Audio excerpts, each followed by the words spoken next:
Hey everyone! Wait, sorry, let me rephrase that. Hey paisanos! It's me, Ash, and I hope you're doing well. The Legend of Zelda is a franchise that I have a, well, storied history with. For those of you who have maybe been following my Twitter for a while, by the way, follow my Twitter, please. I'm begging you. For those of you who have been following that for a while, you might be aware that at some point I was planning on doing a big in-depth video where I'm playing every single Legend of Zelda game. Every game. All of them. You see, The Legend of Zelda is a franchise I've been pretty deeply intrigued by ever since I was a kid. But then again, I was never really able to sit down and truly explore the series like I wanted to. God, I remember when this started for me. I was sitting down at a Thanksgiving party with my family at my aunt's house, and me and my cousin were playing on the GameCube. We were playing Super Smash Bros. Melee. This was the first and only time in my entire life so far I've actually even seen a GameCube in person. And I just remember sitting there. Keep in mind, the only other game that I really had were like these 4 Nintendo 64 games with this exact console over here. That exact console was the main console that I played throughout most of my adolescence, and the only Smash Bros experience I had back then was playing Smash 64. The other 3 games were Pokemon Snap, Pokemon Stadium, and Hey You Pikachu. Can you guess my main yet? So I sat down there, I was probably like 7 or 8, and my cousin was a Link main, and I remember first booting up this game, we were doing like the Hyrule Castle map, and man, I got beat the fuck up. I got my Pikachu absolutely fucking rocked, and it was horrible. This, of course, was a formative experience that would forever change my life. No, seriously, like as a kid growing up around these huge concepts of fantasy that I was seeing throughout a lot of the shows and movies that I was watching back then, especially with like these kind of dark fantasy elements that you see throughout a franchise like The Legend of Zelda, you know, that just kind of meant a lot. I mean, I grew up with movies like The Never-Ending Story and fucking Oscar and Grouchland, if anybody remembers that shit. So yeah, just seeing this map based around the world that exists within Hyrule Castle just really piqued my interest even back then. In spite of that, I slowly but surely kind of grew out of gaming as a whole, especially as I came closer to being like a full-on adolescent. Only for then, as I grow older and older, for me to no longer feel like I even have time for video games because of growing homework and whatever is going on in my personal life. You know, I would be normal and eat away with my time and energy doing other things. That's right, you guys, playing video games is not normal. You're weird, and I don't like you. So getting into gaming as a whole, let alone The Legend of Zelda, just sort of fell on the back burner for me. Something that I knew I would probably want to do eventually, but just never got around to. So only within the past few months have I really decided to really take the plunge into gaming with my new Nintendo Switch that I got a month ago. Great timing on that, yeah? So one sappy introduction later, I find myself on YouTube doing some research for another video topic that I don't think I'm ever really going to finish. I was on YouTube and I came across this one video. It was an animation for the Legend of Zelda franchise, and it was done by one Flippin' Ding Dong. That's the guy's username. It was just some guy who re-uploaded it from the dude's Twitter page. I'll link the actual real post below. But man, something about it just like tickled my brain. Like, come on, dude. Like, this shit is fucking sick. This shit's so cool. But please so misunderstanding. Let me get this straight. You and I are supposed to be lovers. Like, dude, that's so gas. That's so gas. So after watching that, I was just like, man, wouldn't it be cool if there was like a Legend of Zelda TV show or something? Wouldn't that be cool? I said, wouldn't that be cool? Yeah, curiosity pretty much got the better of me, and on YouTube I decided to just look up Legend of Zelda TV show, and we gotta talk about it. Yeah, I'm out the way, yeah, I'm low, okay. Yeah, the island right here is remote, okay. I ain't thinking about no reaper, nigga, I'm reaping what I sow, okay. The Legend of Zelda TV show was released in 1989 with only one season, 13 episodes to its name. The show was released as one subsection of the overarching Super Mario Bros. Super Show, which I didn't know existed either. God, it's like I've been blind my whole life. We got about 13 episodes at around 15 minutes pop. These episodes would air every Friday, with the mainline Super Mario Bros. Super Show airing the other 4 days that the show would air at all. For now though, I think that that's about all of the context that you really need going into this. If you want to watch the series completely spoiler free, I highly recommend that you do so. It's available for free on YouTube. I'll link the playlist that I use to watch it in the description below. As far as I'm aware, there is no legal way to watch it, so if I'm wrong about that, edit that in.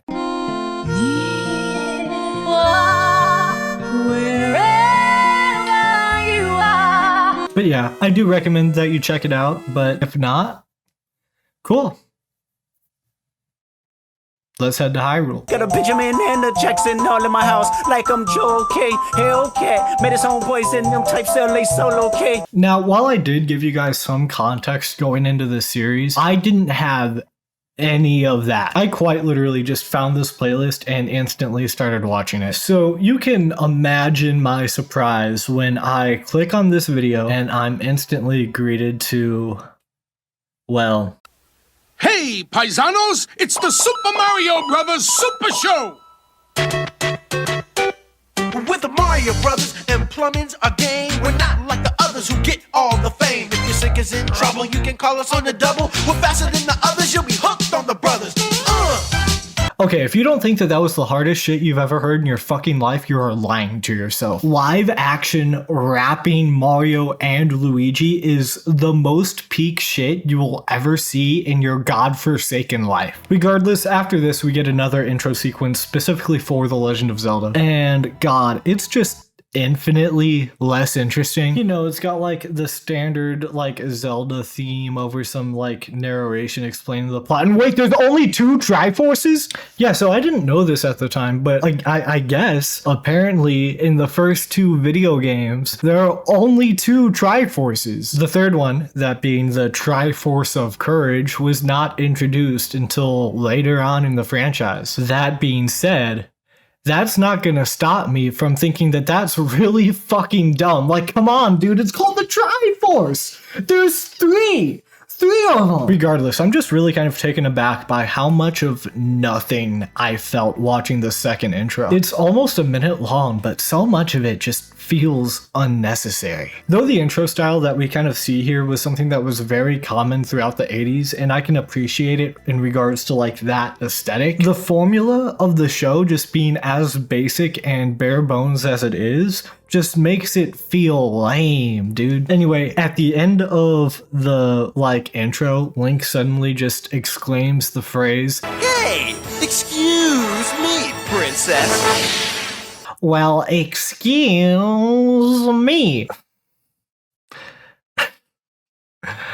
Man. Yeah, just let me go ahead and put like a little preemptive excuse me counter just over here in the corner. Just in case. Honey, you've got a big storm coming. Anyway, yeah, let's just go ahead and cut over to the show, and oh god, they detwinkified Link. Look how they massacred my boy! Yeah, okay, let's address the elephant in the room here. This design has aged bad as fuck. Keep in mind, both Link and Zelda, according to, I believe it's the back of a VHS cassette tape thing, they're both canonically 15 in the show.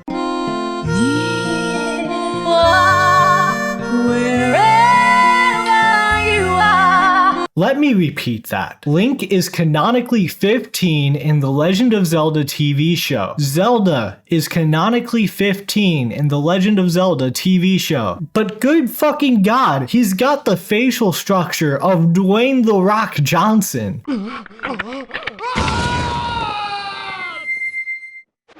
I feel like I'd be more likely to spot this guy in a NASCAR Aloe mosh pit than the Kingdom of Hyrule. My therapist, straight passing Link can't hurt you. Straight passing Link. Oh, and speaking of straight,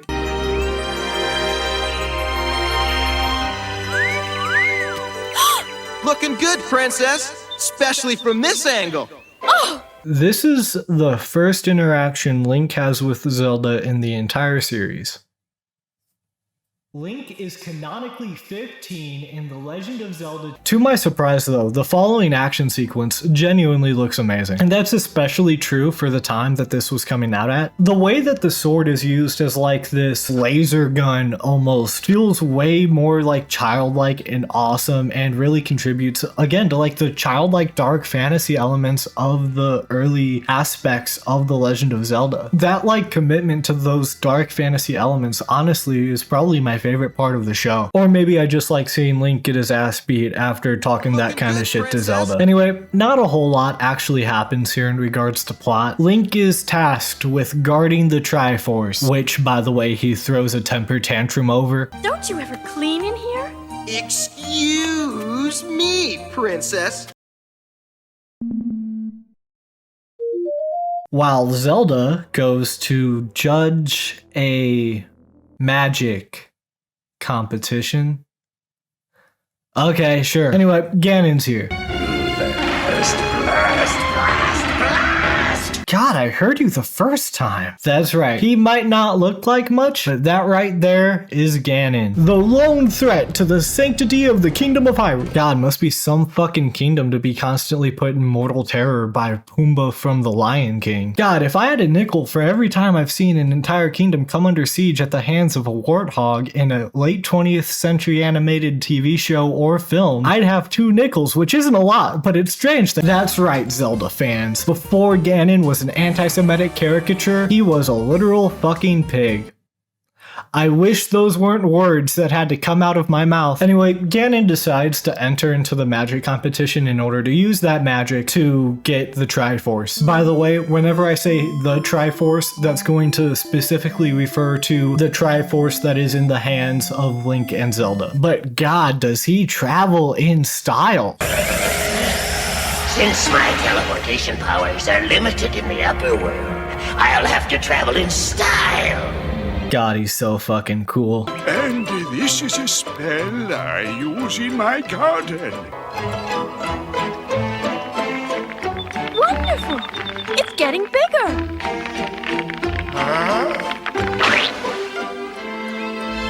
Do you think that this is how Tyler the Creator felt that one time he tried to buy a churro? You're a girl, Sprite. How can I get Zelda to pay more attention to me? Who cares? She's a snot. You should stick with me. Sprite, you're only 3 inches high.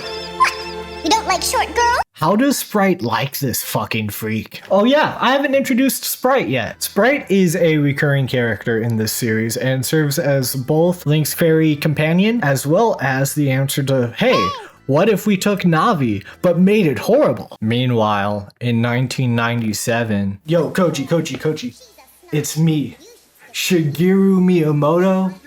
You know that new sound you've been looking for? Sprite, by the way, is played by one Paulina Gillies. And actually, I'm curious, let me go ahead and take a look at her IMDb just to like check the filmography really quick. And oh my goodness!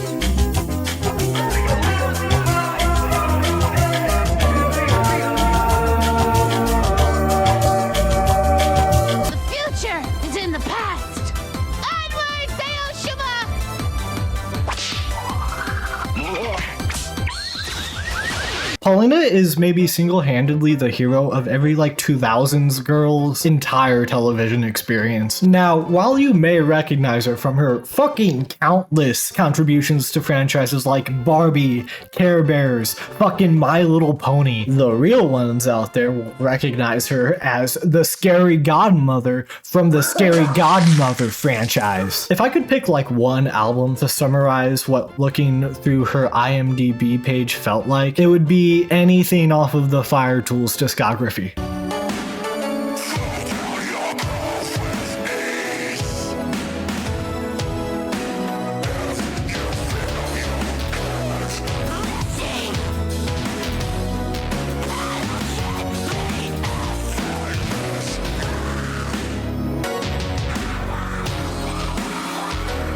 Moving on from here, not a whole lot else happens, you know? Like a little lizard appears for a second, Ganon verifies Link is guarding the Triforce, the wizard talks about his dirty socks, a giant fire-breathing dragon appears. A wizard talks about his dirty socks. Yeah, Link and Zelda fight a fucking dragon, dude. And it actually fucking rules too, man. Now, I am a little sad that like one of the best fights in the entire series is just kind of wasted at the start. But honestly, it was at this point that the show really kind of started to sell me. Not only is the animation here just super fun to watch, but it also does a great job of like setting up Zelda as this character who is just as, if not more instrumental than Link at defeating these giant bad guys. It's really cool, and you know, for a show where a 15-year-old character catcalls another 15-year-old character as their first opening interactions together, I'm surprised by how much of a feminist role model Zelda is here. You're supposed to be guarding the Triforce. Well, excuse me, princess.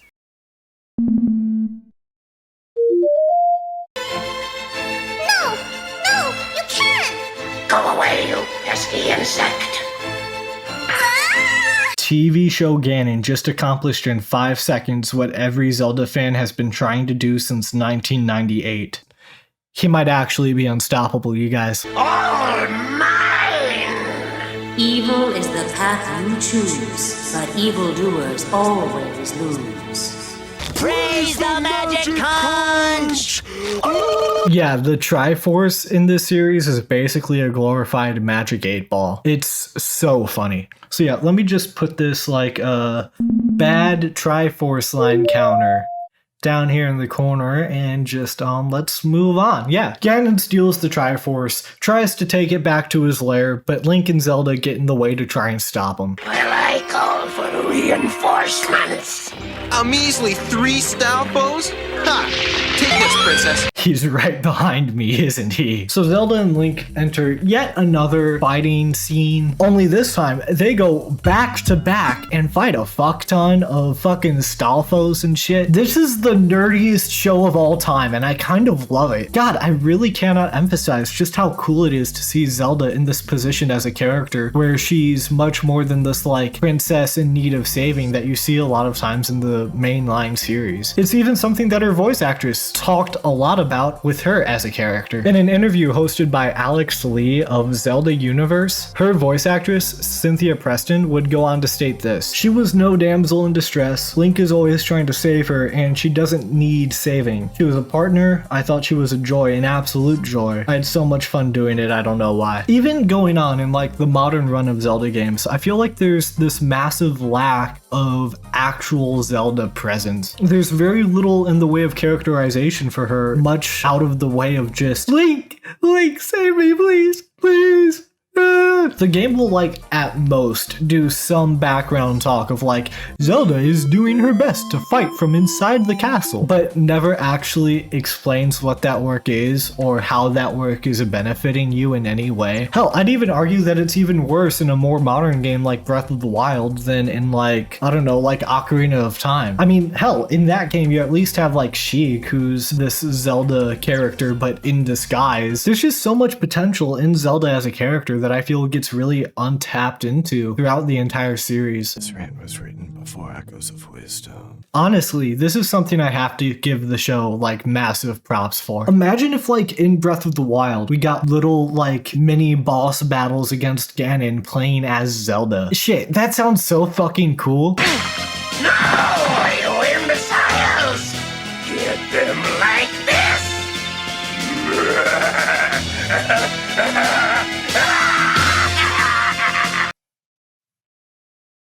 Yo, hey man, what did I miss? Oh shit, dude, you're back! So yeah, after a legitimately really cool fight scene, they get the Triforce back, only for every single compliment I've given the show so far to be completely thrown out the fucking window. Now get this belt off. No. What do you want? A kiss. Come on. No. Then we stay like this. Oh, all right. He is literally forcing himself onto Zelda here. What the fuck is his problem, dude? I suppose you do deserve some reward. Just don't try to make a habit of this. Oh, I won't. I promise. Nah, Crossy's is actually insane. Get this dude a cell and some grippy socks stat.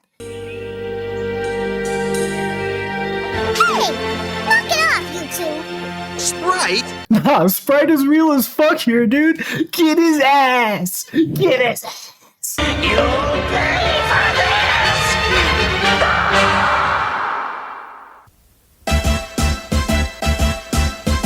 Do the Mario swing your arms from side to side. Come on, it's time to go. Do the Mario. Take one step and then...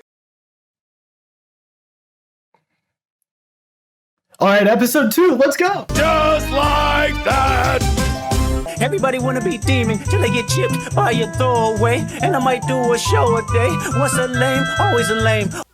Hey, paisanos, it's the Super Mario Brothers Super Show! No, it's not. So while I enjoyed a lot of the like dark fantasy and actiony elements of the first episode, man, does it just like feel barren on anything enjoyment wise besides that? At least enjoyment that isn't like semi-ironic. At this point in the series, I was really kind of hoping that the show would either expand into something that feels a little bit more in line with the games, or give me a bit of breathing room so that way I could adapt to this as kind of its separate thing away from the franchise. I don't know how to transition back into the episode. A pigsty. Lick's corner is disgusting. Orderly ways do not make one brave, and neatness does not a kingdom save. Yep. Found Drake's Ghost Rider. Zelda says it's spring cleaning day. Link has been tasked with the terrifying feat of not being a stinky little bitch boy, which goes about as well as you can imagine. He pretends to get a cold so that way he can get out of mopping, which right out the gate, this is not my Link, not on my top! Not on my top! Link went from not being willing to mop a single room for Zelda to traveling across time, ruining his childhood in the process, creating several altering timelines in the process, during all of which he is repeatedly mentally tortured by his surroundings, while also losing an entire fucking arm for Zelda. God, the Andrew Tate to Hank Green pipeline must be hitting him hard as fuck right now, dude. Oh, and speaking of weird rappers, oh god, Kanye's persona is trying to steal the Triforce! Don't judge him. Nah, when your clothes are making a literal fucking vulture go PU, it's over. You've lost. Like, dude, I'm sure if this version of Link was a real person, he'd have like a bottom 10 PC gaming setups of all time. Just look at him and tell me he doesn't have like 5 Rocket League piss bottles ready to go at a moment's notice. Phew. Zelda! Link! Oh boy, smooching time! Link is canonically 15 in the Legend of Zelda TV. Don't pick on Link. He's sick. I'll say. Hey, That's really not too bad. As Zelda makes it pretty clear that she thinks that Link is on some bullshit, we get introduced to the best character of the entire franchise. That, my friends, is the evil jar.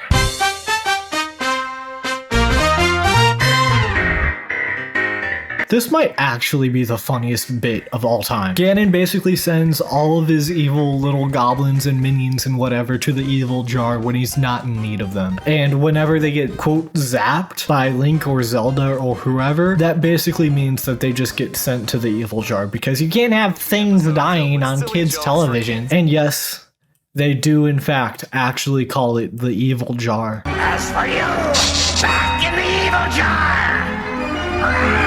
This is going into my regular vocabulary for the rest of my natural born life. Like, y'all can keep your fucking excuse me princesses or whatever the fuck. I got all I need right here. Oranges! Get your fresh oranges! Guaranteed to cure what ails you! God, there's only one way I think this show could get any more annoying. Oh god damn it! So, Sprite gets a cursed orange to make Link feel better. But, of course, Link not actually being sick doesn't eat the damn thing. Somehow the mops and buckets and stuff just like come alive and start rocking their shit.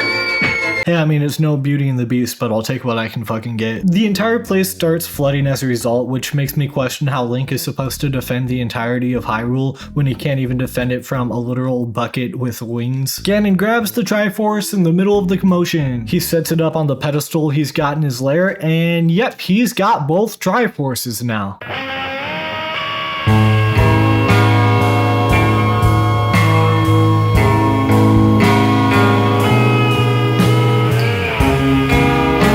Surely there's no possible way Link and Zelda could ever get out of this one. Surely there's no possible way Link and Zelda— Let me out of here and we'll see who laughs last, Hogface. Yeah, I'm pretty sure that counts as a slur. No wonder Link is stuck in the evil jar. Yeah, somehow a fight breaks out and Ganon just doesn't use this newfound power that he's been searching for at all. He literally has the power of God and anime on his side and decides not to use it. Anyway, yep, that's it. That's it. Time to make like Sonic and do the Mario. Do the Mario! Swing your arms from side to side. Come on, it's time to go. Do the Mario. Take one step. And then again, let's do the Mario all together now. You got it. But what if I don't really feel like it? Just like that. Oh, you thought the money, the power of fame will make you go away? Have you ever played? Have you ever? Okay, nigga, let's play. Dude, this is the Legend of Zelda franchise. You don't have to specify that the knight is white. We already know. The White Knight is an interesting point in the series because as I was watching it for the first time, I really felt like either the show was slowly lowering in intensity or I was adjusting myself more to the actual characters that we're seeing here. I just didn't really feel shocked by it. Now, as it would turn out, this was of course not true. This is the most normal episode of the entire show, and the future is entirely a no-holds-bar hellfest of a television series. But that's besides the point. That's besides the point. Regardless, we open up at maybe one of the only times in the series where we get a really solid look at the community around Hyrule. That honestly makes this episode a really cool entry in the series just from that sort of artistic perspective. Boy, I've never seen a place as rich in magic as Hyrule. Oh, I have. Oh, I have. It's called the Evil Jar. Anyway, we get a completely random action sequence to start out this episode. Stop fooling around and zap that monster! Hey, excuse me, princess! As much as I've talked about really liking the action sequences a lot in this series, a lot of times they can get pretty boring, and that really starts here in this episode. A lot of times they can feel like they're less used to elevate the story and more used as a crutch meant to extend out the runtime of an entry in the series that they just couldn't make do with on its own. And man, this is just one of the least interesting fights of the entire show. Considering how long it goes on for, just for like the ending to be White Knight guy jumps in at the very last second to take care of the final bad guy or whatever, it just makes it feel really boring, like a fucking slog to sit through. But hey, this is pretty fucking funny though. Anyway, we meet the White Knight, who's actually like pretty much just this like charming prince who's actually a secret loser trope. But what's funny about this is that even though he's very much like this charming guy who's definitely for sure a secret jackass, but is like charming enough to get the girl kind of a vibe, somehow in spite of that, he is still maybe the most competent male figure in this entire series. This is my friend, well, an acquaintance, somebody I know slightly. His name's Stink. Yeah, I think if this were me, I'd have no choice but to kill myself. Link. Pleased to meet you, Your Highness. A pleasure, I'm sure. Remember this. It's a surprise tool that can help us later. See you back at the castle, Link! Right. Cooked again. Now at this point in the episode, we get like our standard Ganon explains his evil plan for the episode kind of a scene. And while I'll save the contents of that for now, I haven't gotten the chance to really gush about Ganon yet. And I really want to gush about Ganon. God, he is like the coolest in this show for some reason. The voice actor just goes so absurdly hard on this shit. The actor Len Carson, who sadly passed away in 2006. God, he just gives like the best performance of the entire series. Ganon just really feels like this like tying damsels to train tracks kind of a character. It just makes him so fun to watch for me. Not only that, but sometimes his voice will just hit like these very like deep notes that makes him just have that much more of like an almost Joker-like quality to him. He has this very whimsical vibe to him, but at the same time can get a little creepy. It just feels like a slightly more toned down and cartoony take on the video game style of Ganon that we kind of know today. And I mean that in the absolute best way possible. I genuinely wish there were more like over-the-top nonsensical villains like this in modern day cartoon stuff. It's just so over-the-top fun. But I mean, this dude also played Buzz in season 1 of Cyber Chase, so we all knew it was gonna be peak, right? We're beating hacker at this game. Don't tell me that it's trying to hack the motherboard. We'll get him every time. Ah! Sprite, get out of here! I'm taking a bath! I know.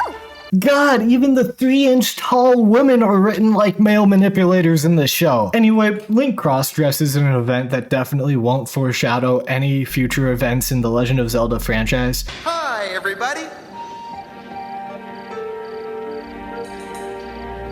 Telling lies, eh? No, Papa. Anyway, he gets made fun of again in his fucking awesome attempt to try and appeal to Zelda and heads off away from the castle as a result. Of course, Ganon then uses this as a means to invade the castle from here. Put me down, fish lips! God, enough with the slurs! So yeah, these little goblin creatures take Zelda off into a puddle of mud. Surely this new night guy will definitely be able to help. Mud? No, I'm afraid not. Wait.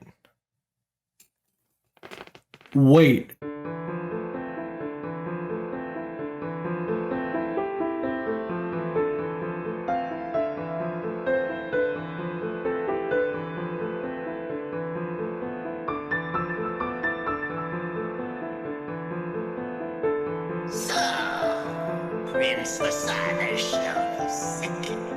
Handsome face in Hyrule. This could be most fortunate. He's brave enough, but he's vain, very vain.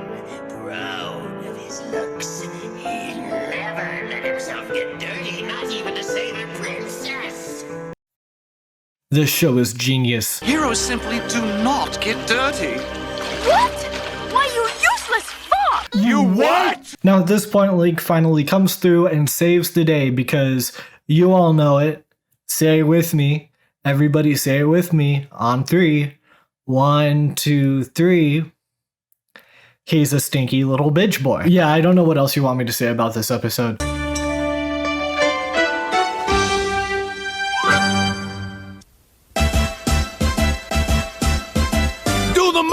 Swing your arms from side to side. Come on, it's time to go. Do the Mario. Take one step, and then again, let's do the Mario all together now. We're beating hacker at this game. Just like that. Have you ever walked your enemy down like with a poker face? Have you ever paid $500 like to an open case? Based off the title alone, I'm terrified. We start off with Zelda going alone through the woods. Eventually, she discovers a woman being attacked by a 3-headed dragon. Instantly, this all of a sudden feels like the most lesbian thing you're about to see in your entire life until... What a scrumptious morsel. Even the dragons are freaks? Will no handsome hero save me from this 3-headed freak? Hey, that's what I'm saying! Yeah, this whole thing is basically bait to try and get Link to save the, like, damsel in distress or whatever as bait, right? Honestly, this is a really awesome setup. Not only is it super cool to see these like dorky ass dragons try to fake a fight, but it honestly feels like a pretty unique spin on everything we know about the series so far. Oh, grapefruit gives me heartburn. Never mind, this is the lamest show of all time. Yeah. But let's get this over with.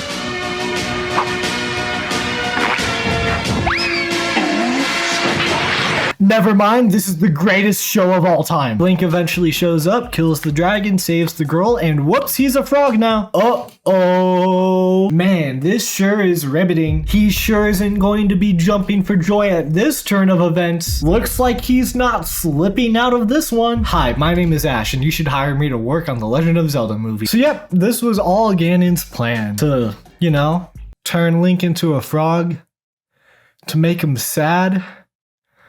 So he doesn't want to fight anymore.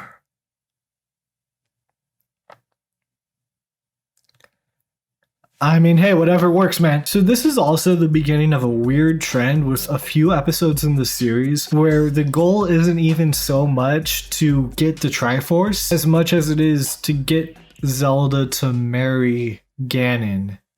When I return, Zelda will be with me, and Link will be gone forever!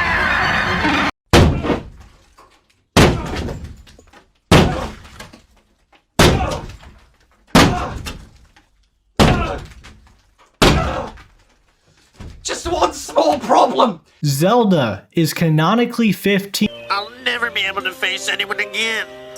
I'm a monster. I've seen worse. No, you haven't. Ganon decides to jump in randomly and attack Link for some reason. Let's see you hop, frog face! Normally I'd call out the slur usage here, but since Link got him with that same shit like 2 episodes ago, this is just payback at this point. Ganon has to pass, you guys, it's okay. Link loses the fight, and Ganon captures Zelda and sends some spiders to go over there to bite and poison Link. Frog Link.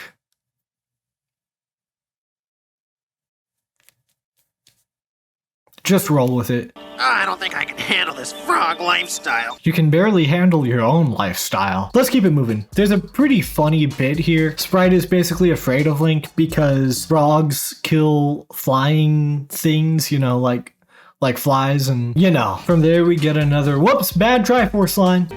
When one's in need of sage advice, one must seek out the one who's wise. Yeah! Like who? The Witch of Walls will help you best. To find her, you must make a quest. Seek the wall that has no end, beneath the bough that cannot bend.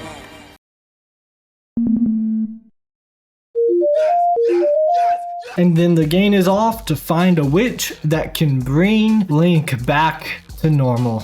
No matter how hard you try. That's it! Now all I have to do is find this Witch of Walls! You called!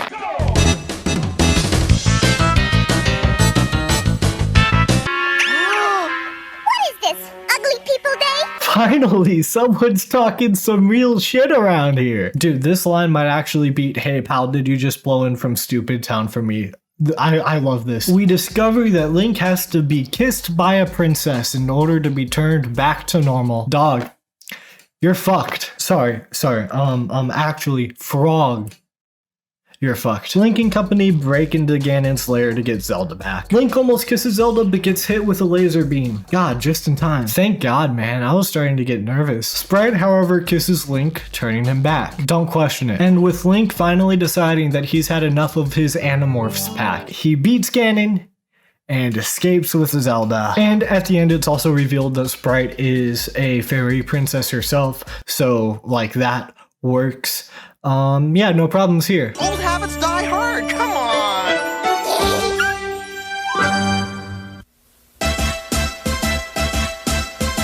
Do the Mario! Swing your arms from side to side. Come on, it's time to go. Do the Mario. Take one step.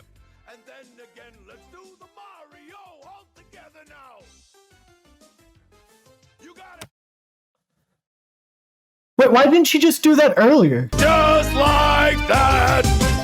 Well, I have, and I felt that both, but I came out straight. I hate when a rapper talk about guns, then somebody die, they turn into nothing. While there's another episode later on in this series that I really want to say is the worst episode solely because of the fact that it's so goddamn boring, I really can't. It's this one. I have to be honest here. This is the worst episode. And it sucks too because it's not even like it's a bad concept. Hell, it's not even a bad story arc on paper, you know? But it's just so like intrinsically infused with some of the worst tropes and ideas possible. You'll see what I mean as we go through this episode. Sorry in advance. Still not used to living in a castle.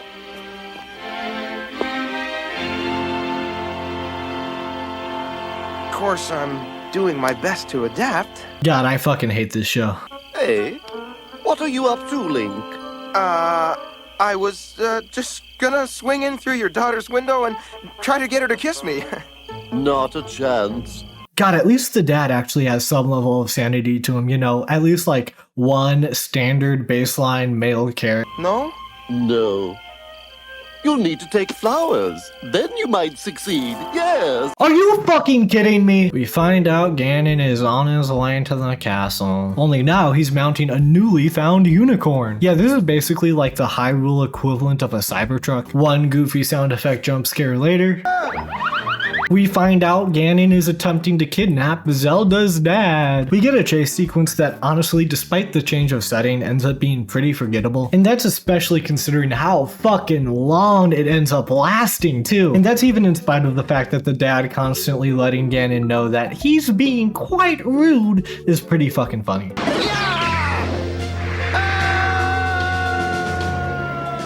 I say, that wasn't nice at all. Ganon gets away, but it becomes pretty immediately clear that whatever he was doing here really kind of didn't have a plan from a writing perspective. I have no idea how this was supposed to help him gain control over Hyrule. He basically just says, hey, if I take this guy as hostage, I will soon have Hyrule. How? And it's funny too, because you'd think that literally kidnapping the king himself would be the easiest to explain method of showing how Ganon could take over Hyrule. But they just don't try here. And it sucks too, because I really like these super fucking dumb but overly complicated monologues. But we just don't get that in this episode. Aw, come on, princess! No! You let my father get captured by Ganon! Hey! Excuse me, princess. Naturally, Link and Zelda head up to Ganon Incorporated or whatever the fuck. Now stay quiet and don't touch the statues. Why? Hey, editing me here. I just wanted to point out, while I was editing this guy's face is so fucking funny here, and I have no idea why. Like, it's so funny to me. It's so funny. I just love the way that he just like is absolutely bewildered here. The fact that this isn't like a stronger meme makes me kind of sad. Please like meme this shit to like fucking death, please. I'm begging you. Anyway, back to my weird little tangent. Sorry about that. Since when was Zelda the one getting these dorks in trouble? All these dang like statues start coming to life and start fighting them, and somehow it ends up being a more interesting fight scene than the one where they're flying through the sky with bats and unicorns. Died in 1989, born in 2015. Welcome back, gay knights from The Legend of Zelda. We immediately get caught up in a whole other fight, and it just feels so pointless considering we were just in one. But just when all hope seemed lost, a masked hero comes in to save the day. Please don't be a racist caricature. Please don't be a racist caricature. Please don't be a racist caricature. Please don't be a racist caricature. Now, we'll see who this is. Oh god damn it! Yeah, this is about to get super fucking racist. If you don't want to see all that shit, I suggest skipping. Here's a funny little timestamp. Go to this if you don't want to see some fuck shit. We good? No? We're not good? Too bad. What? Who's this? A dream come true. Okay, maybe this is just Link being Link, you guys. Maybe it isn't actually all that bad. Hey, hold it. We're not evil. We won't hurt you. I know that She doesn't speak our language. No. Nightmare.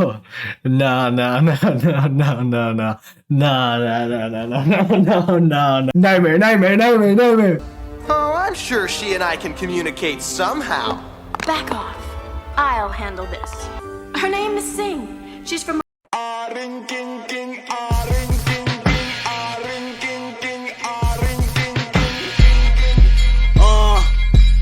had a dream. Martin had a dream. Kendrick have a dream. Moving on from that, the crew head up to Ganon to get Zelda's father back. I bet you forgot Ganon had Zelda's father captive, didn't you? Move it!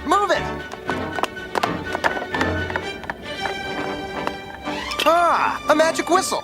This could be useful. There's an alternate timeline out there somewhere where this is actually an ocarina, and by proxy, we had no choice but to accept this show as canon. Yeah, they get Zelda's dad back and it ends fine. Can you tell I'm trying to rush through this episode?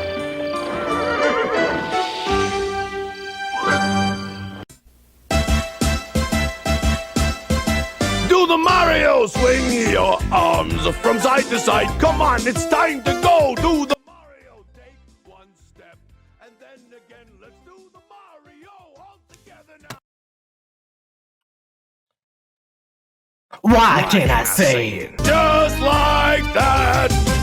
Hop online like pray for my city. He faking for likes and digital hugs. His daddy a killer. He wanna be Junior. They must have forgot the shit that they done to me. I've never had a title for a TV show more accurately represent my emotions around that episode more in my entire life. Not only is this true coming off of, well, you know, but we also, for a brief moment, get to see Link and Zelda be a normal couple? Do my eyes deceive me? Link takes Zelda out to a little area to have a, picnic. And get this, Zelda engages in asking for a kiss first. This is somehow the most surprising thing so far in this entire show. Other than the races. Another action sequence pops up, and for the first time ever, I'm genuinely mad about it. I finally get a normal television show for 30 seconds and it's ripped in front of my eyes. But honestly, the action sequence is super fucking sick. They get attacked by these 3 giant blue spiders. Does it? No more Mr. Nice Guy! Yeah, never mind. Pack it up. Show's over.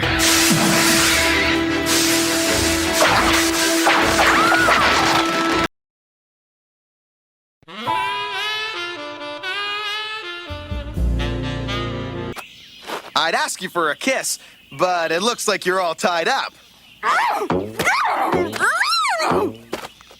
Well, excuse me. After managing to escape, it turns out Ganon, I shit you not, is trying to use a giant magnet to sink the entirety of Hyrule into his lair. Whatever, man, who cares? Link does the funny finger thing. He's still got that twink in him, that's my fucking boy! And then we get another bad Triforce line for the history books. A magic magnet pulled it down. 'Twill be destroyed with a bracelet found. I've got a sinking feeling about this. Huh? Speaking of sinking feelings, The castle! It's sinking! it's gone! The whole castle! But how? Where is it? It's in Ganon's hands. He won't let go unless defeated down below.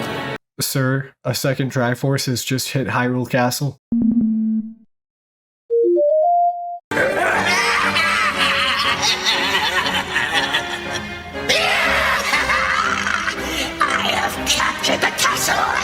And with it, the Triforce of Wisdom! Yeah, I have no idea how that worked. Proud of him though. Didn't think he'd get this far. So of course Link and Zelda actually have the other Triforce in hand. So I mean, now he just has this giant, useless castle in his lair. Once Ganon discovers the Triforce isn't here, You'll be mad. Oh, you sure will. I'm very upset! You know what the problem is? You had it set to M for Minnie when you should have set it to W for Rumba.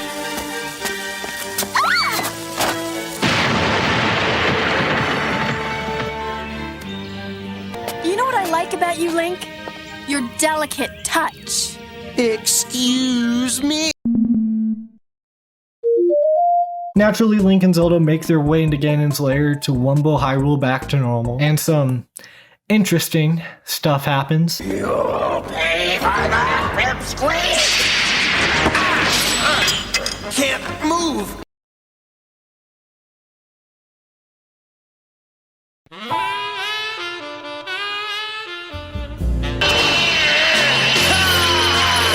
Time for a flying lesson!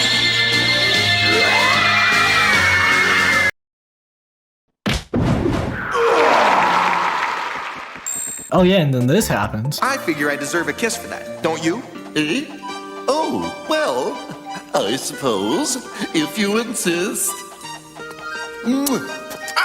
God, talk about Link's awakening.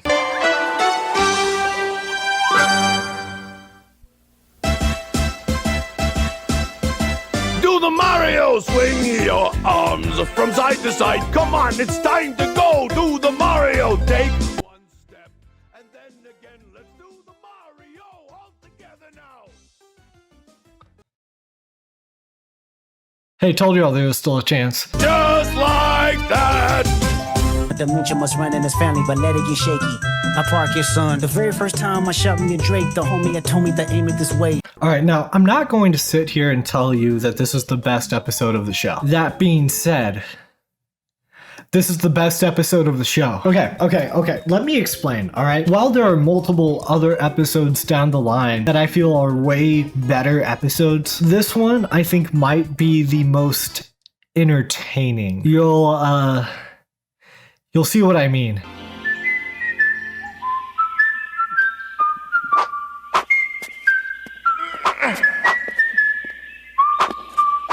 That's right, we open with Link whistling the Super Mario Bros. Theme, therefore meaning that Nintendo in and of itself exists in some capacity within the confines of Hyrule, therefore implying that since The Legend of Zelda isn't of itself a Nintendo property, there is an unending layering of dimensions comprised solely of various Nintendo properties that will one day consume us all. So yeah, overall pretty normal start. A Moblin fails an attack on Link, which eventually segues into Ganon's evil plan for this episode, which is of course sending a mirror to the castle of Hyrule. A mirror of course that can be used as a portal to the evil mirror dimension, from which Zelda's evil doppelganger hops out of there with a bunch of Moblins, kidnaps Zelda, sends Zelda back into the evil mirror dimension until she gets back into Ganon's hands, while the new Zelda replaces the old Zelda. Yeah.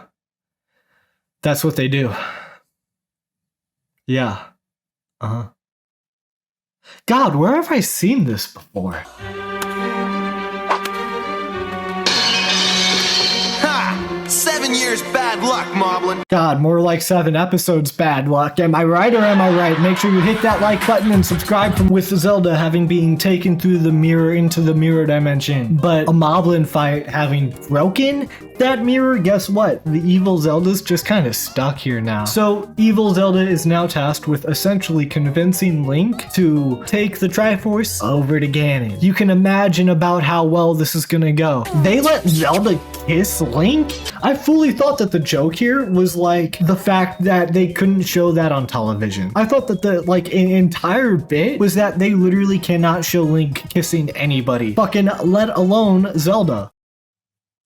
What? I fully thought that this was like on some like Gravity Falls, not S&P improved type shit, but here we are. This quite literally means that the only reason this bit exists is because the writers themselves thought it was a very funny punchline to just continuously cock-block Link. Like they thought that was the funniest shit of all time. That's a new look for you, isn't it? I just got it. Do you like it? You know it, princess.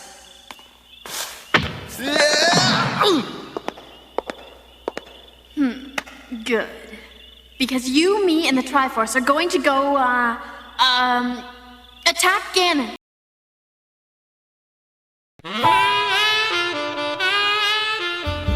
Naturally, this is all the convincing Link needs in order to take the Triforce straight to fucking Ganon, bro. Oh, I'll get the Triforce, and you're gonna hand deliver it to me personally. Now shut up! Excuse me, princess. Link discovers that the evil Zelda doesn't have a reflection, which tips him off to the fact that Zelda isn't all that she appears to be. Wait a second. Cold lips. No reflection. Please be a vampire, please be a vampire. So, you're not really Zelda, eh? That means she's been captured, and this is all a trick. Or, that too, I guess. Link decides that the best course of action is to find Zelda by continuing to follow the evil Zelda that he knows is bad to follow. I see no problems with this plan whatsoever. You're wonderful.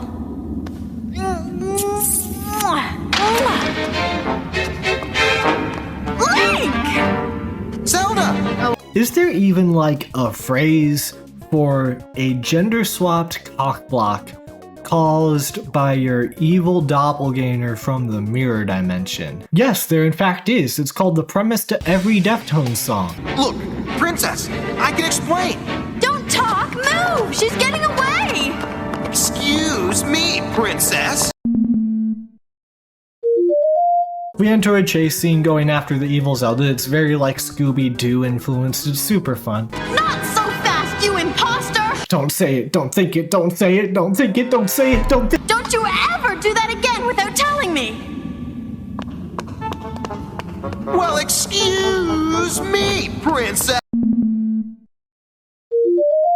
And as with any episode where there's an evil clone, the two get mixed up and the main character has to figure out which one is which. Want to take a guess how Link figures it out? A kissing contest. God, I fucking hate this show. Yeah, Zelda doesn't kiss him, which means Link instantly knows which one is you get the fucking idea. That's my Zelda, all right. Glad you agree. Love kills, man. The actual Ganon fight itself barely takes up more than like 20 seconds of the episode. And honestly, though those usually end up being my favorite parts of the episodes, at this point there's been so much content already in this episode alone. It's like, I get it, you know, they can't all be Xeners. I don't need a whole other fight here at the end too. And hey, if I didn't want to die enough already... You know, princess, you might want to consider a black outfit. Might look pretty good. Oh! Aw, come on, princess. I was just kidding. Well, excuse me. Yippee.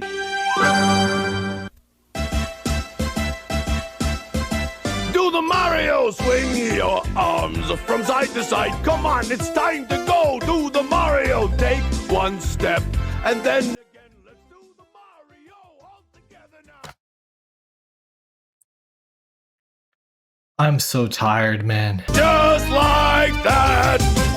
I didn't point down enough today. I show you I learned from those mistakes. Somebody had told me that you got a ring. On that, I'm ready to double the wage. Alright, so now that we're a little bit past the halfway point, let's debrief a little bit. The Legend of Zelda TV show to me is one of the most insane things I've ever seen. Period. That being said, I really don't even know how I feel about it at this point, especially with my first time watching it. It's really proven to me, at least, that it's one of the most interesting case studies as to adapting a video game into another medium, especially at this point in time for video game history. Keep in mind, this series came out in 1989, which meant that there were only 2 games at this point to even work off of, and those games too were very old school retro games. You know, these earlier consoles that they were basing shows like this off of were very limited by nature. They didn't quite have the ability for intricate appearances or intense narrative storylines, or even thematic ideas that could be compared anywhere close to some mainline television series. I found that by recognizing this, everything about this show makes significantly more sense then than it did now in a modern context. But I mean, that's fucking obvious, right? You don't need me to tell you that. Of course, the fucking TV show made 40 years ago isn't gonna hit the same now. What makes that such an interesting thought though is that this show exists almost in and of itself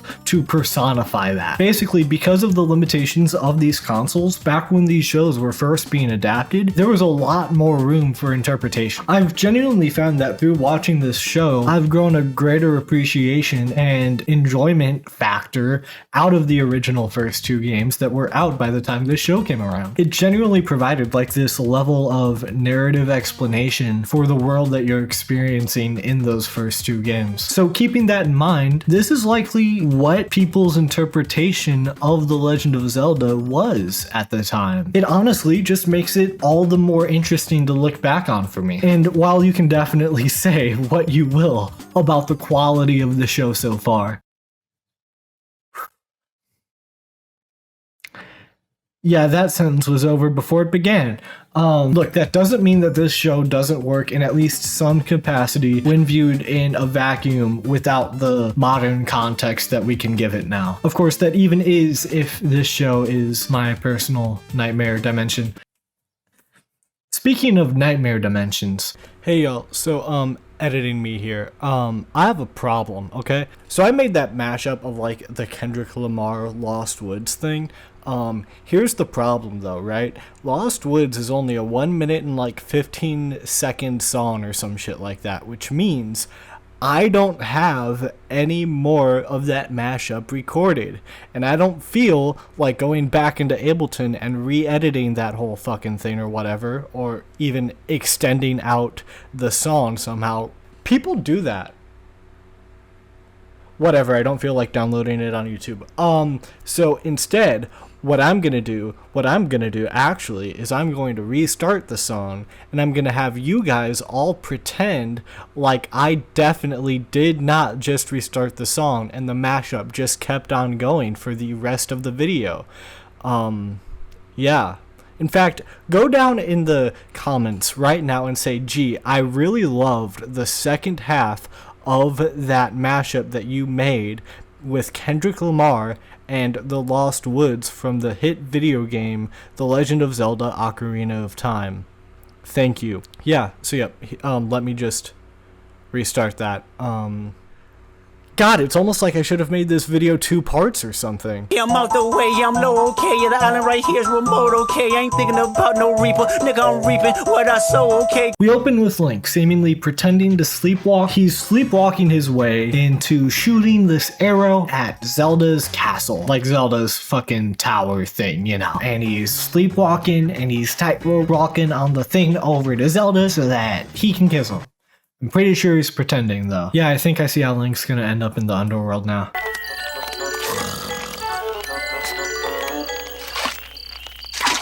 Huh? Princess, what? Dog, she tried to murder you. To be honest too, man, I don't blame her. We find out that there are a bunch of flying little bat creatures coming in to try and explode the fucking Triforce. Because apparently by doing so, you know, it doesn't break the Triforce. No, it makes 3 more. You know, it's sort of like in kindergarten when your teacher would like tell you that a worm can be cut open several times because of the fact that it just creates more worms since they have enough hearts to like maintain that. And then, you know, like a month later you find yourself in the backyard of your house and, you know, you grab a knife from a plastic tea set that you own and just start like cutting up every single worm that you see in order to help sustain the worm population. What was that, just me? So they cut the worm, I mean Triforce. They cut the Triforce into 3 tiny pieces. However, Link is able to recover one of those key pieces. This means that there are now exactly a total of 4 Triforces now. So Link reveals the goofy goober peanut party underpants he's been wearing for 3 years straight. And I realize at the same time that the only reason I'm making these SpongeBob references is because my soul and body yearns for a better TV show. And then Link for the first time says the excuse me line, and I don't blame him for it. Hurry up! Go after them! Hey, excuse Princess. I'm kinda hung up here, okay? From there, though, we're off to find the other two Triforces. It's at this point in the show that I'm starting to realize that they're kind of just riding the Triforce to do whatever the fuck they need it to. Just kind of whatever ends up being the most convenient for the plot. Like, they're able to shoot lasers into the Triforce to get it to appear out of the other Triforces to kill the things that are holding the Triforce. Then they're able to, like, touch the sides of the Triforce, figure out one landed someplace hot, one landed someplace wet. I'd say you're all wet, Princess. You'd say what? Which is it, Princess? Door number 1, door number 2, or door number 3? The magic compass says that way. Huh? Huh? Huh? Huh? Huh? That day may seem like other days. Once more we feel the tiny-legged trepidations. Once more we are mangled by a great grinding fear. But that day will have no others after. No more worlds like this will follow. Because I have a plan. A very special plan. No more worlds like this. No more days like that. Phew! That was a tight spot. Come on! Stop sitting down on the job! Well, excuse me again, Princess. Now, there's a neat idea that comes up in this episode and occasionally here and there at some points in the rest of the series, where Zelda basically states that by zapping some of these creatures, they end up back in the evil jar, right? Which therefore means that eventually Ganon will realize that they're inside of Ganon's lair and therefore knows that they're after the Triforces. That's so cool. Pesky monsters! Will you stop doing that? Ganon will know where we are. Hey! Excuse me, Princess. Just get moving. Ganon shows up. There's a kind of funny bit where Link tosses him the Triforce, but because it was on a hot spot, Ganon can't hold it and it hurts him, and then he tosses it back and it lands on the rest of the Triforce, making the Triforce whole again. It's pretty funny. So while Zelda is off, fighting Ganon, doing whatever Link, goes flame, surfing. Zelda, we rely on your knight and that legendary sword he carries. Our last line of defense will be Link.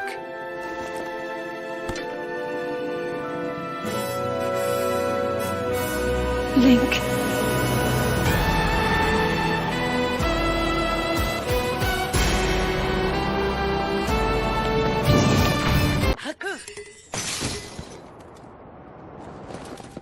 That's my boy! Stop pushing, you idiot! Get away! Do the Mario! Swing your arms from side to side. Come on, it's time to go. Do the Mario. Take one step, and then again, let's do the... I've already done 7 of these bits. I don't know what more you want out of me. Just like that! Got a Benjamin and a Jackson all in my house, like I'm Joe K. Hellcat, made his homeboys in them types LA solo K. Give us all your money, old man! Please, leave me alone! Hey, what's that? Well... You heard the gentleman, boys. Take a hike! What is Link doing here, bro? If I saw Shane Dawson being attacked by 3 fucking goobers on the street somewhere, I'd leave knowing that the world would be a better place. Yeah, Link beats up these 3 dudes for basically trying to bully this guy into giving him money. Sleaze knows the name and peddling's my game. Sleaze knows. God, even your family hates you. Yeah, for anyone who is just really upset in the audience that Ganon wasn't an anti-Semitic stereotype, boy, do I have some great news for you. Now get off my channel. Would you believe it if I told you that the anti-Semitic speedrun character's whole bit in this show is just to scam people for money? Would you believe it if I told you? Yeah, he convinces Link to trade in his sword for a fake one or whatever, and it breaks on like an immediate fight. A scene that will definitely give PTSD war flashbacks to everyone with an incorrect take about Breath of the Wild. The end result is that all three of them, Link, Zelda, and the villain from Shrek 4 Forever After, end up being imprisoned by Ganon. They are being fed to Empty your pockets. No! Have it your way then.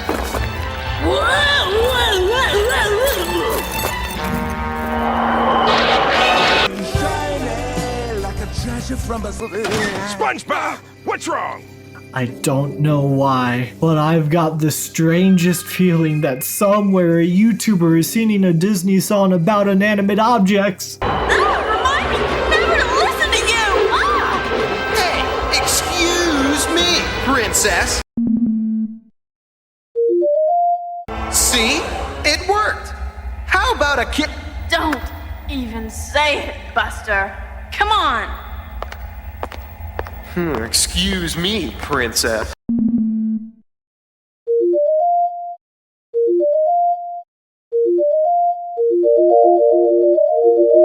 There's a pretty decent action scene, but that's really about it that the show has to offer that's actually interesting from here. Except for another bad Triforce bar. What shall we do, Triforce of Wisdom? Ganon's got Link's Chris sword now. How can we stop him? When magical means will not suffice, use natural means as your device. It's been 84 years. This one's funny as fuck too, because everybody is like completely stumped by it. That is until Sprite comes in after basically not being here for about half of the series now, just to bully them a little bit. The entire last several minutes of the episode are dedicated to this extremely elaborate bit where they basically swap out stuff that Ganon's trying to steal, like the Triforce, with ants and bees. The Triforce of Wisdom! What? Not the bees! Ah! Oh, my eyes! My eyes! Ah! And that, Link, is how you sting a stinger.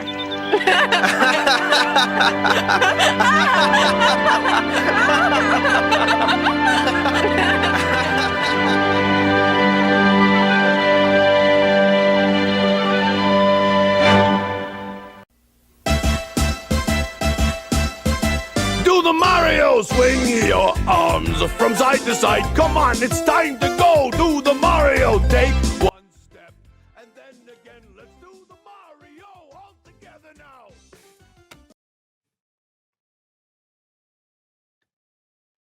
Get it? Cause like bees, like, you know, Steeners, and the guy's like a Steener. Just like that.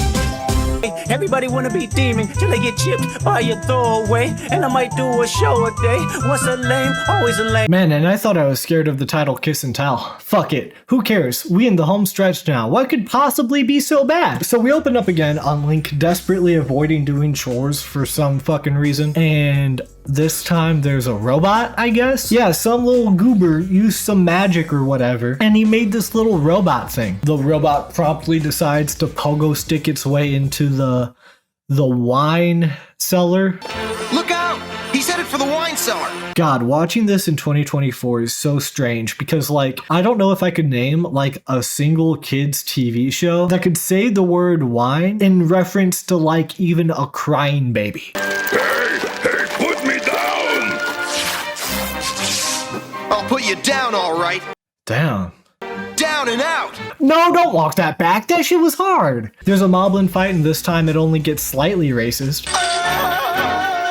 Link eventually gets knocked out by the giant robot thing that was towering over him, at which point Zelda wakes him up and basically blames him for the mess, saying that he was sleeping on the job. You know, at first I was super confused as to why Zelda was emotionally manipulating Link here, but then I realized that if there was a single character who was like the full encapsulation of the phrase gaslight gatekeep girl boss, it would be Zelda. Link, for whatever reason, decides to be weird as fuck about this for, again, whatever reason. And he basically portrays the whole thing in this super unbelievable way. And then like the episode is pretty much all just downhill from here. All I see is a bunch of junk on the floor that needs to be picked up. So get to it, hero.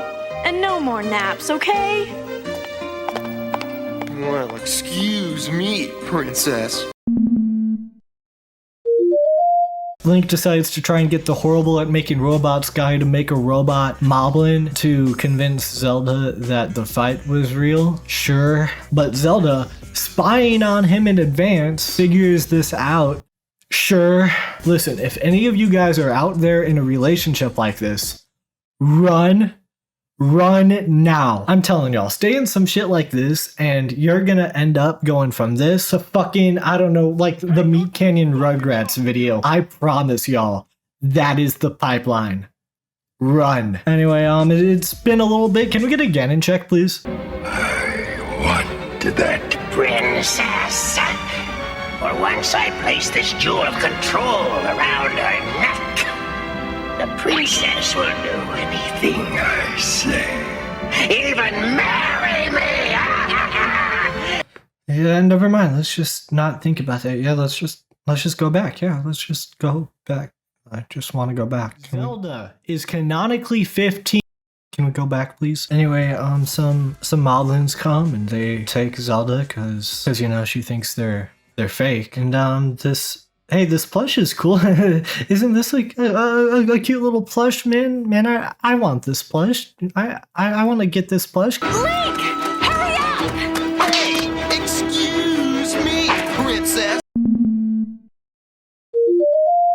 Okay, man, I just absolutely hate watching this. This shit actually sucks. Now, I haven't really talked about this on the channel, though I have a future video where I'm hopefully planning to at some point. One of my biggest fears, and this is real, this is not a bit, is the idea of the lack of control over your own body. Okay, let me explain. I genuinely cannot touch shit like weed, alcohol, things like that without completely losing my mind because of the fact that I'm not in complete and total control at a baseline mental state. The idea of just not being able to like think rationally or critically and then have someone take advantage of that is genuinely some mortifying shit to me. On top of all of that, this just feels like shockingly creepy towards women. Like, God, man, I really don't like watching this. Link fights his way to Zelda. Yeah, for some reason, the bad guy from Wreck-It Ralph is the one who's like marrying these two. Does anyone here know of any reason why these two should not be wed?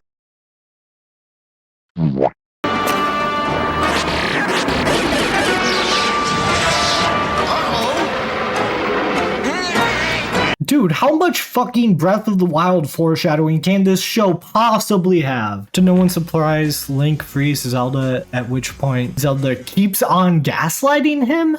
If you hadn't been trying to scare me with those fake Moblins, this never would have happened. Well, excuse me, princess. Another time, Link! Another time!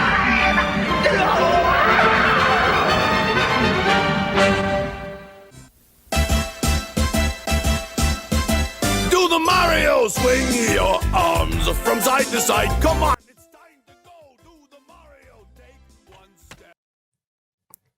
Can we please just put these riders in the evil jar already? Just like that! Oh, you thought the money, the power of fame will make you go away? Have you ever played? Have you ever? Okay, nigga, let's play. God, this episode is so boring. This is quite literally the only episode in the series without Ganon. And as much as I despised his role previously in that, last episode, his presence is sorely missed here. It essentially opens up this huge void where an interesting plot could have been. You know, since this is the only show without Ganon, I can't really compare it to anything else, but judging based off of this episode alone, I feel like this show just does not work without him existing in some capacity. Since there's no like deep characterization within the series whatsoever, the show is basically forced to invent a problem for the main characters to solve, which is a huge contrast from simply being able to work with the actual tension that exists between each character. While some episodes are worse on a technicality in this series, be that if it just has like a really bad, bizarre plotline that just kind of falls on its face, or what have you, this episode purely sucks because the episode, it's boring. Got any fun? We got abysmal dog shit. Let's just get this over with. Hyrule is in the midst of summer and everyone is absurdly hot. No, they're not! And so, naturally, to cool down as fast as possible, the king has decided to spend several months building a water park. Man, we're 11 episodes in. I don't have to do this anymore. Aww. Sprite, by the way, is on vacation, you know, just like she has been for the rest of the series. The water for the water park is being sourced from some underground spring they found, but all of a sudden, the water comes to life and there's little monster creatures attacking all of the townspeople and getting them wet with water. I'm kidding. Show's not over. So Link goes off to like fight the water, I guess. Show me these monsters. I'll zap them for you. Good boy. Let's go. There are some very interesting people who are absolutely losing their mind over this clip, and I am going to choose to believe that those people aren't real and can't hurt me. Ah! Look out! Look out! What? Ooh. You were standing on this flower, you brute! Well, excuse me, princess. While I don't think this episode is very good, I do like that it takes the idea of the fluidity of water to essentially create a ton of really interesting creature designs that don't really align with Ganon's main henchmen. I think that that's pretty cool.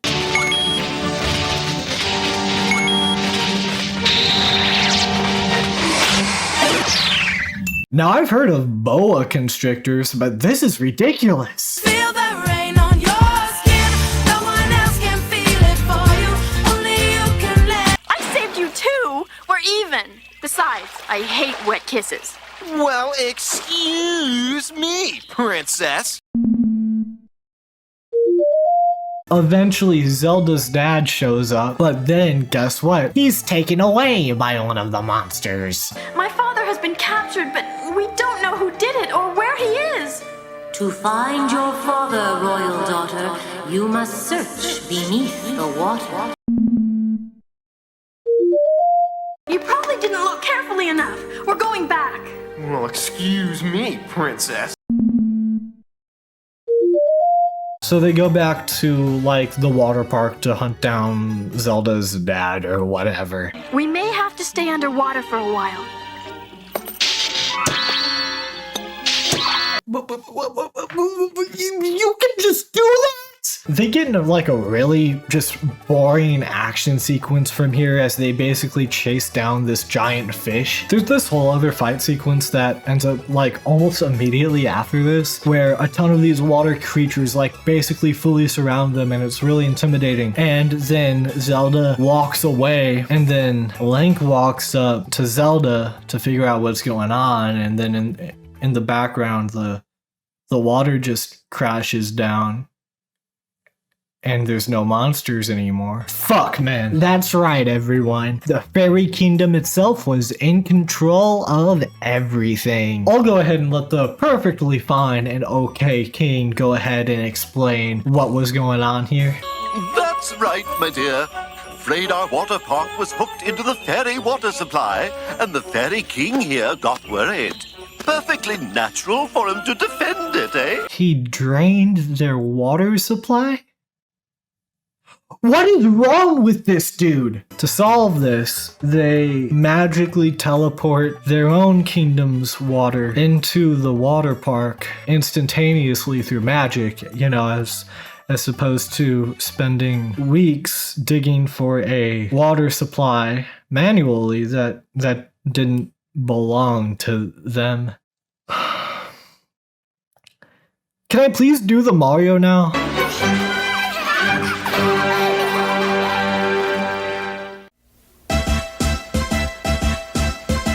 Do the Mario! Swing your arms from side to side. Come on, it's time to go. Do the Mario. Take one step. God, where did I put my I really wish I weren't here right now button? Just like that.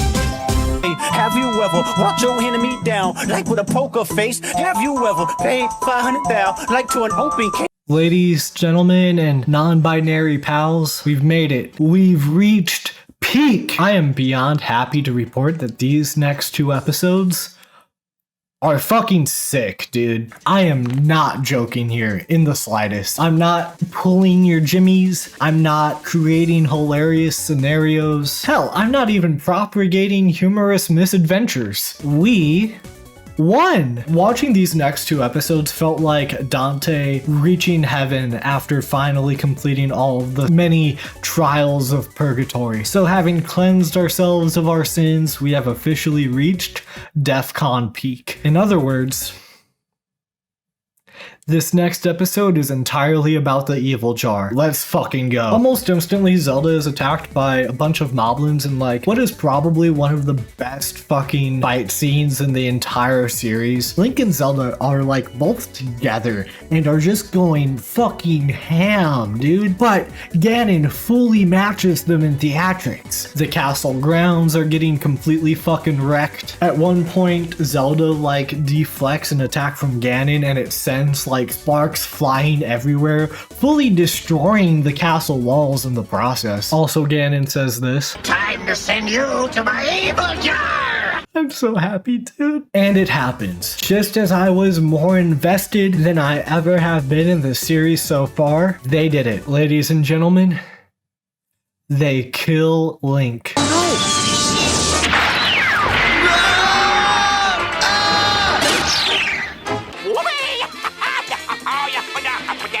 Okay, so let me rephrase that. They don't kill Link, they send him to the evil jar. And then in this crazy smart move, Ganon basically uses him as gambling ransom shit. Basically saying, hey, if you want to see Link again, give me the fucking Triforce. Okay, maybe that wasn't that smart of a move. I mean, Link is a fucking piece of shit. No, God, you're crying now? Come on. Link appears as a ghost though. And he's visible to absolutely no one except for Zelda. Since the blast that was supposed to send him into the evil jar completely got deflected and then hit him later, it basically weakened the power of that blast, and so now his body is there, but his spirit so much ain't, his spirit ain't so much. Say, I wonder why you're the only one that can see me. Just my bad luck, I guess.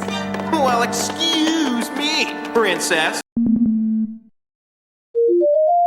God, this is so fun. God, this is just such a creative premise for an episode like this. I'm so happy that I'm watching this right now. This is by far the most hooked I've been on an episode like this. I'm fucking stoked. So their plan is basically to sneak now into Ganon's lair to get Link back into his body. You swing that sword like a girl.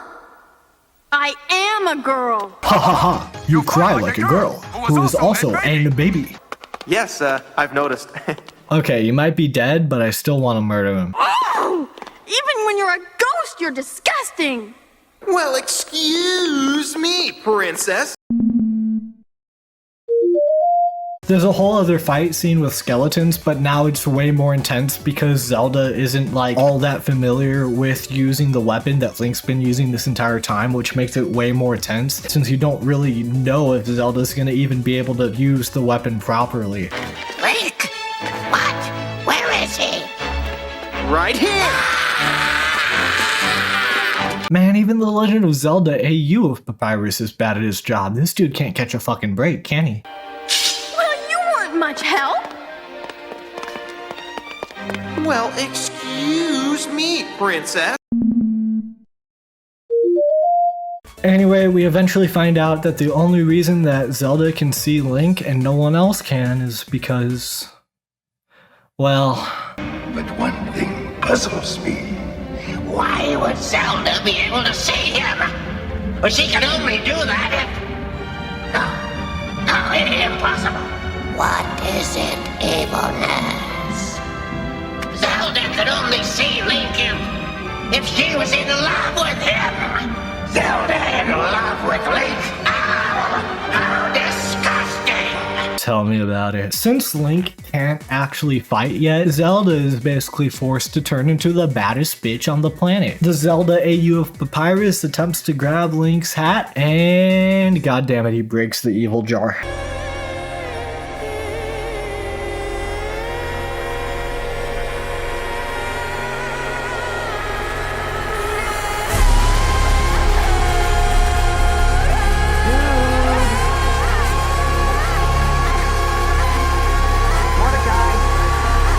Mordecai!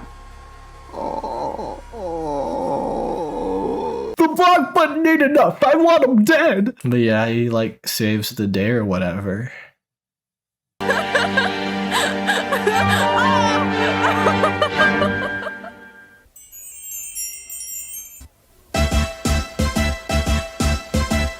the Mario! Swing your arms from side to side. Come on, it's time to go. Do the Mario. Take one step, and then again, let's do the Mario all together now.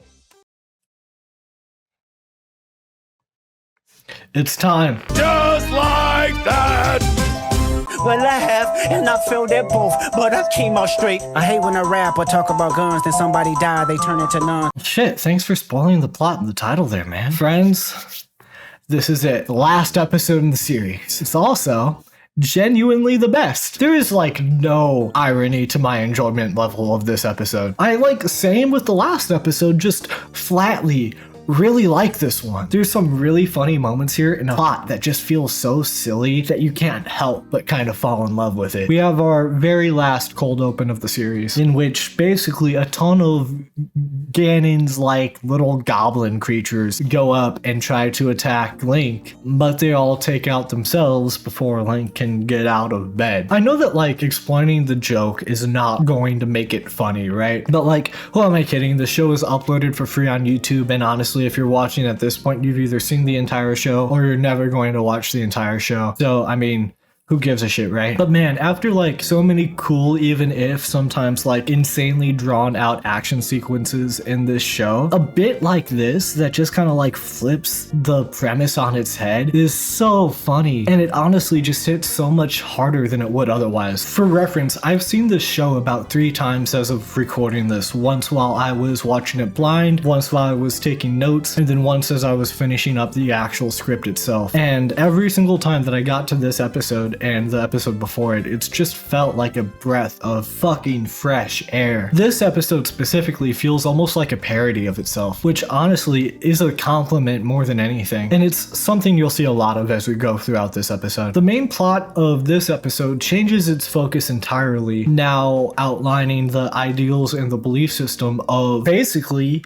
Ganon's little henchmen goblin creatures. Basically, a bunch of infighting eventually turns all of these guys against Ganon, and it's so cool to watch. Moving on, it's revealed that Ganon is basically working on an evil bubble to trap Zelda in. Yeah, I mean, if you don't have an evil jar, you know, next best thing. The only thing that can pop the bubble is, of course, the Triforce of Power. You know, the Triforce that Ganon has had this entire time. You know, that one. Don't tell me you forgot about that. So I'm sitting here watching this for the first time like, okay, great. They're gonna trap Zelda in there, and then eventually Zelda's like gonna be able to like pop the bubble or whatever. Right?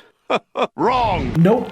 Guess what? The, like, henchmen of Ganon use Ganon's own staff by stealing it from him and then trapping Ganon inside of his own bubble. You might not understand this now, but me watching this for the first time blind my jaw was on the fucking floor, dude. Like, seriously, it felt like the entire show was just this elaborate ruse to, like, gaslight me into thinking what I was watching was actually good this entire time. This shit is just so creative. It's got me all giddy. But guess what? You think he's gonna use that Triforce to pop the bubble? No, wrong again. Ha ha ha ha ha ha. Guess what the Moblins do? Guess what the Moblins do? They do We taking over. And you dropping out. No, not the bottomless pit. God, talk about giving bad people good ideas, am I right? Anyway, who fucking cares? Because the evil jar is back, baby. That's it. Take evil jar.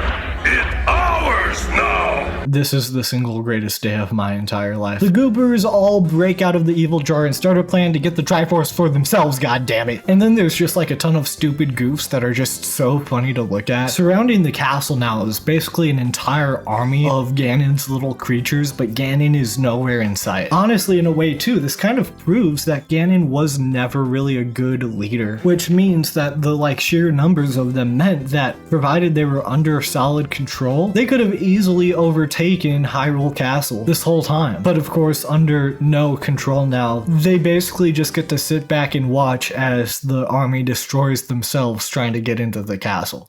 Wait, Link. We may not need a hero to fight off this attack. We may not even need you. Wow. Excuse me, princess. Can we get another Ganon check? But maybe that's it. My magic will still work. Inside the bubble, I'll make a balloon to float me back up again.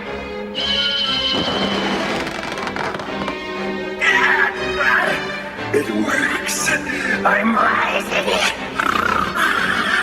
And soon I shall have my revenge. He creates another bubble inside of the bubble to reverse like the fucking physical bullshit and sends them flying back up out of the bottomless pit. I have no idea if that kind of like physics, that was the word, god damn it. I have no idea if like the physics of that are like legit or not. I'm not smart. I have a YouTube channel, for Christ's sake. But I was genuinely like taken aback by that. Like, I didn't think that that was a thing they would do, and even if it is like a cheap thing that isn't real and doesn't work or whatever, man, it's so cool. Anyway, we cut back to the goofballs trying to take down the castle. We show them we mean business. Get ready to fire on castle. A day may come when the courage of men fails, when we forsake our friends and break all bonds of fellowship. But it is not this day.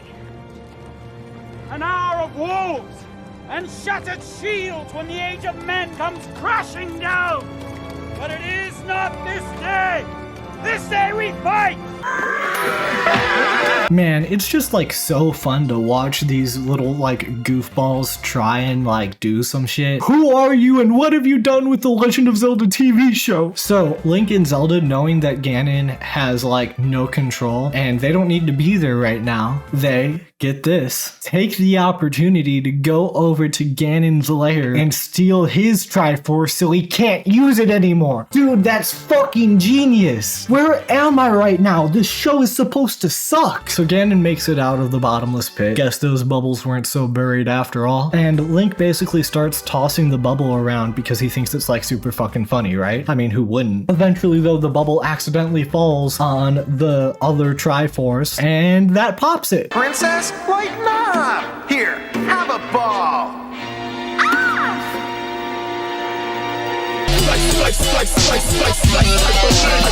However, after just a few seconds, Ganon basically just kind of gives up on them because he's more interested now in getting revenge on his silly little henchmen and punishing them. And if you think that the word punish has like a weird kind of innuendo there that isn't really accurate to the plot, This place is a mess.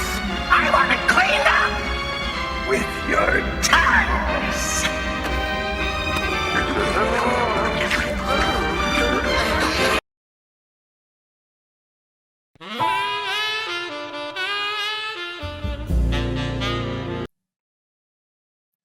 one more time for the road. I know, it was all my fault.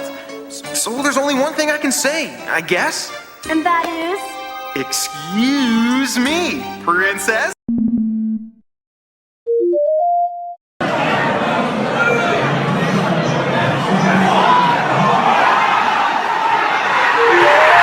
You're never gonna guess how this show fucking ends, dude.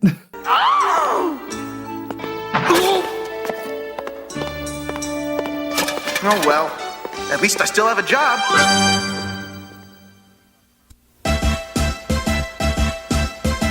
Do the Mario! Swing your arms from side to side. Come on, it's time to go. Do the Mario. Take one step, and then again, let's do the Mario all together. Just like that. Then hop online like pray for my city. He faking for likes and digital hugs. His daddy a killer. He wanna be junior. They must have forgot the shit that they done. Something that I really didn't touch on in the last episode were the inclusions of these like fourth wall gags, or at least to me what seemed to be fourth wall breaking gags. There's this last bit out of several in the series, by the way. I can't believe I didn't touch on this that much in the script, where Link basically continues to ask Zelda to kiss him. Link does so one final time, but this time Zelda just kind of like laughs it off, and then Link turns to the camera and says like, guess it was worth a try. Guess it was worth a try.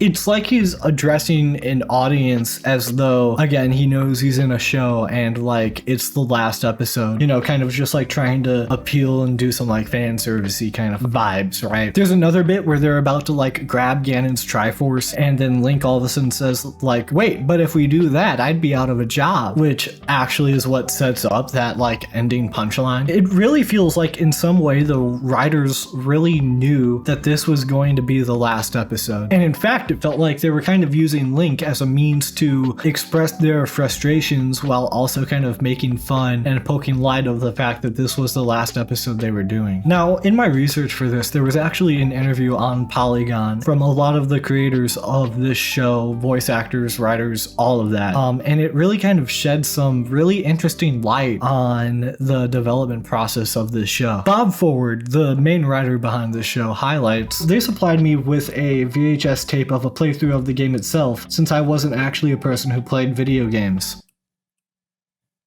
Explains a lot. E. Forward, another writer, and Bob Forward's sister, basically highlights how there was a massive Dungeons and Dragons inspiration for her in her writing throughout the show. I honestly highly recommend reading through both this interview and the one that I brought up back way earlier with Cynthia Preston. I'll leave both of these interviews linked down below. This one specifically has a lot of really awesome background info though. There's a reveal that the episode Fairies in the Spring, the 11th episode I believe, was actually written by Eve and Bob's mom.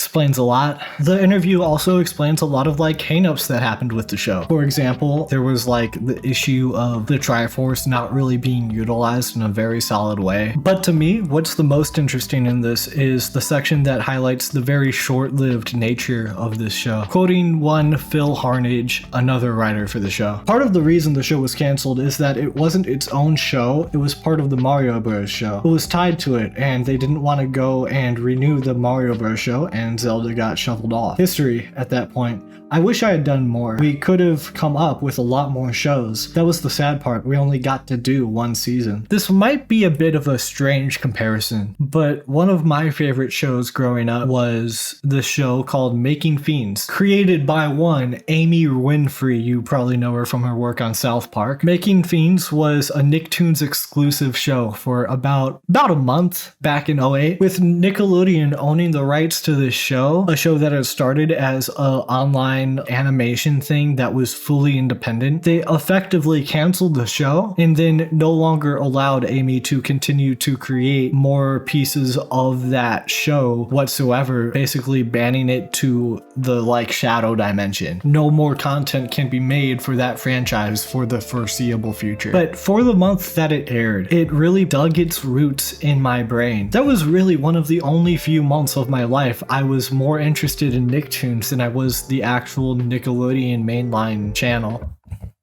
I'm adjusting my mic. I'm so sorry. It really dug out this space and planted the seeds for an eventual love of like gothic monster-based horror. Growing up in a pretty strained situation in my own personal life, watching the show kind of became a major interest of mine. And in that way, it kind of provided this sense of escapism for me during that period of time. But eventually growing up, I kind of forgot about the show entirely. Up until literally a few years ago, I'm pretty sure fully gaslit myself into thinking that the show wasn't real and was just like some fever dream my brain sort of like developed in my head during the time. The thing that I held on to as a means of escapism for years just kind of faded into obscurity with time until suddenly, thanks to the internet, it kind of came back to me. Watching this show now here, as much as I don't really care for a good section of this show at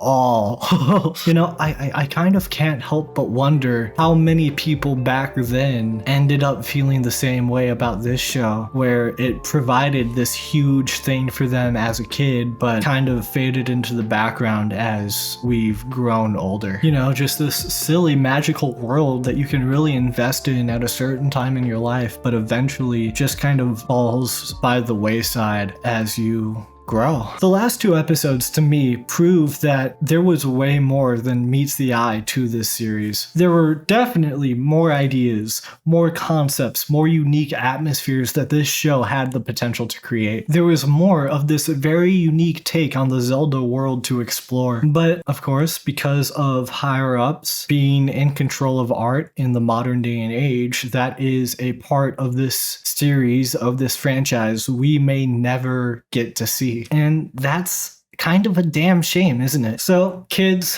what's the moral of the story? I think it comes down to the fact that media can mean so many different things for so many different people. Even something like this, a franchise within a franchise, created solely to tide over the time in between releases of other mainline series. Things. Even something like that can impact people's lives in a very positive way. Going back to the Polygon interview, let me pull a quote from Jonathan Potts, the voice of Link in the series. Quote, "I was teaching voice classes at Second City, and the class would be people in their 30s, and the engineer would like look at me, go ahead, tell them, and I'd say, you know, I was the voice of Link in The Legend of Zelda, and inevitably 3 or 4 people would be like, I just kind of became a celebrity. I can't believe that. It was just a gig years ago." Another quote from Cynthia Preston, Zelda. "It came up at a party that I was the voice of Zelda in the cartoon, and people were so stunned. They rolled up their shirt sleeves and they both have the Triforce tattooed on their arms. Something that in the grand scheme of things was a small job for some creators working for a bigger company became so much more to the fans of that franchise. It was a world, an entire real tangible thing that an audience could latch onto, and they could experience that as this like holistic entity. That to me is the moral of the story. That to me is what makes art in any capacity so fucking powerful. Oh, and also don't be weird. So yeah, thanks for watching. Stick around a little bit. I'm gonna ramble for just a second. Please, it would mean a lot. Thank you. So, first of all, sorry about the bit of a hiatus I took there. Yeah, I was a little bit drained emotionally. The last video that I made, though it was received pretty positively, I'm not very happy with it, kind of at all. I made that video out of this sense of frustration with a content creator who will go unnamed. I don't feel like I was equipped to do that at the time that I did. It was very much like an emotional response to a thing that I made, or not a thing that I made, a thing that I saw. And though I was very like in my head about like, oh, I need to make this right now, looking back on it, I wish I kind of gave myself more time to get used to artistic progression with YouTube shit, as much as it's corny to say like artistic shit with YouTube, you know? But yeah, I kind of felt at the end of that just this massive weight as to how do I follow something like that up with anything, especially when that's been sitting there for longer and longer and longer, only building up more views, more attention, more whatever. Even if that attention is, in the grand scheme of things, small as fuck, it's me more so getting in my head about that, and I didn't fuck with that, so it led to some burnout type shit. But hey, we're back. We're back, baby. Let's fucking go. For anyone who's new here, I make some silly ambient music stuff. I've got 2 records out now. Third one I've been spending some time working on during this like hiatus break thing. It hasn't been all slow. I promise it hasn't all been like dead silence. I haven't been doing nothing. God damn it. Give me a break. But I'm really proud of how this new stuff is turning out right now. It's my best music I've ever made, and I'm really happy about it. Very excited to show you dorks. I stream on Twitch. I don't know what streaming is going to or will have looked like for me in June, but hopefully around July, if I haven't been keeping up with streaming, I'll be fully back around July, so yay! Yay! So, funny story. This video was shot June 1st. It is September 28th now. So here's the deal, right?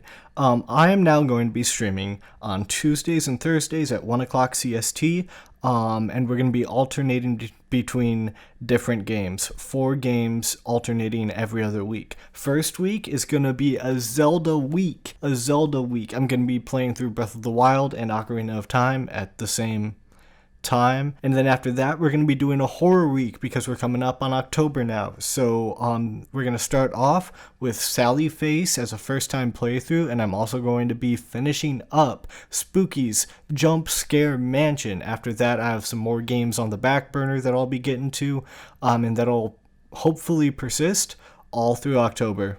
Awesome. Thank you. Bye. Again, all of that shit is linked below, along with all of my other socials or whatever, so you can follow those, check those out for updates and whatever. Next up, we got the whiteboard of general fulfillment. That's right.